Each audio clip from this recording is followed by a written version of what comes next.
Tidak ada orang di sini yang kebal, yang tidak patuh, tidak bekerja keras untuk bangsa dan negara dan rakyat. Sudahlah saya beri wewenang, copot segera, suruh tinggal di rumah aja, daripada bikin susah nih. Ancaman yang berat bagi kita, judi online, narkoba, penyelundupan, penyelewengan, korupsi, kebocoran. Hanya dengan penegakan hukum yang tegas dan intelligence yang baik, bukti-bukti yang kuat bisa kita segera sepakati mana adalah kepentingan nasional yang inti, mana adalah kepentingan nasional yang vital bagi kelangsungan hidup bangsa kita. Kita masing-masing punya kepentingan politik masing-masing. Kita masing-masing punya kepentingan kelompok masing-masing. Tapi manakala kita sudah bicara tentang bangsa dan negara, kita harus sepakati kepentingan nasional yang vital. Saya ingatkan saudara sekalian, jangan sampai kita lupa dengan Undang-Undang Dasar kita sendiri, Undang-Undang Dasar 1945, yang jelas dalam pembukaannya tertera tujuan-tujuan nasional kita, di mana tujuan-tujuan nasional kita yang sangat jelas oleh pendiri-pendiri bangsa kita. Tujuan pertamanya adalah melindungi segenap bangsa Indonesia dan seluruh tumpah darah Indonesia. Ini tujuan nasional yang pertama. Jangan kita bangga menjadi anggota G20 kalau rakyat kita masih banyak yang miskin, masih banyak yang lapar. Mencerdaskan kehidupan bangsa mutlak. Pendidikan bagi kita adalah prioritas yang sangat tinggi. Yang penting kita bekerja dengan efisien.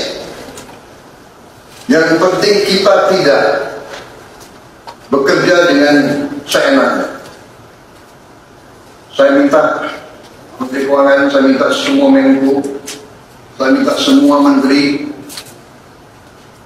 telusuri lagi alokasi APBN, pelajari lagi DIPA, pelajari lagi.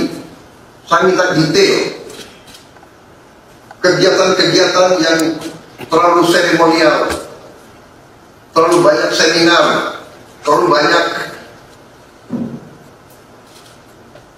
salah sehat, terlalu banyak konferensi, terlalu banyak perjalanan luar negeri, mohon dikurangi.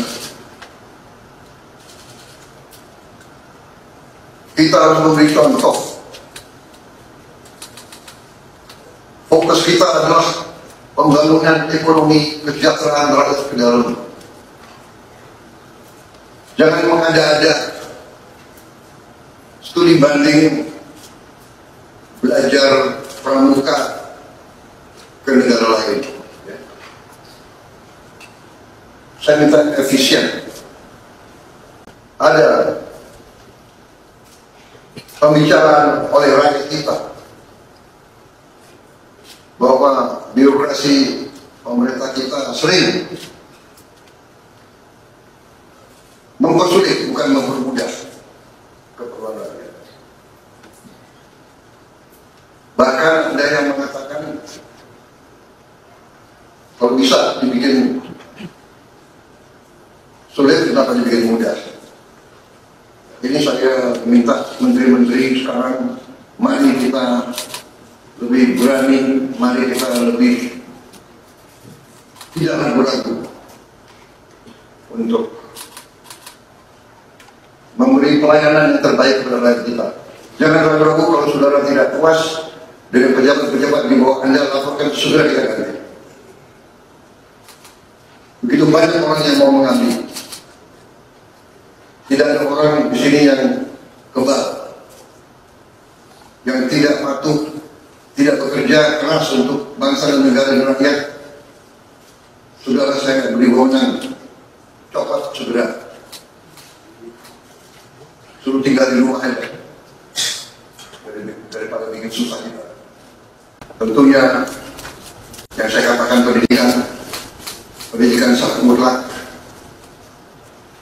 Saya sudah panggil Menteri Pendidikan Tinggi, Sains dan Menteri Pendidikan Dasar Menengah. Kita sudah mempunyai gambaran besar bagaimana kita segera akan menyentuh semua anak-anak kita. Kita akan gunakan teknologi untuk mempercepat membawa pendidikan kepada anak kita. Demokratisasi yang paling cepat, yang paling dirasakan oleh rakyat adalah pendidikan dan kesehatan. Kalau kita bisa memberi pendidikan yang terbaik untuk anak-anak kita, kesehatan yang memadai untuk seluruh rakyat kita, itu adalah demokrasi yang sebenarnya. Menteri Kesehatan teruskan reformasi kesehatan, atasi kekurangan dokter dan tenaga kesehatan. Kita punya program khusus, nanti kita bahas tersendiri. Ini semua harus ditopang oleh pertahanan yang kuat, penegakan hukum yang tidak ragu-ragu. Saya minta Jaksa Agung, Kapolri, BPKP, Badan Intelijen Negara fokus. Ancaman yang berat bagi kita, judi online, narkoba, penyelundupan, penyelewengan, korupsi, kebocoran. Hanya dengan penegakan hukum yang tegas dan intelijen yang baik, bukti-bukti yang kuat, bisa kita segera mitigasi paling semua.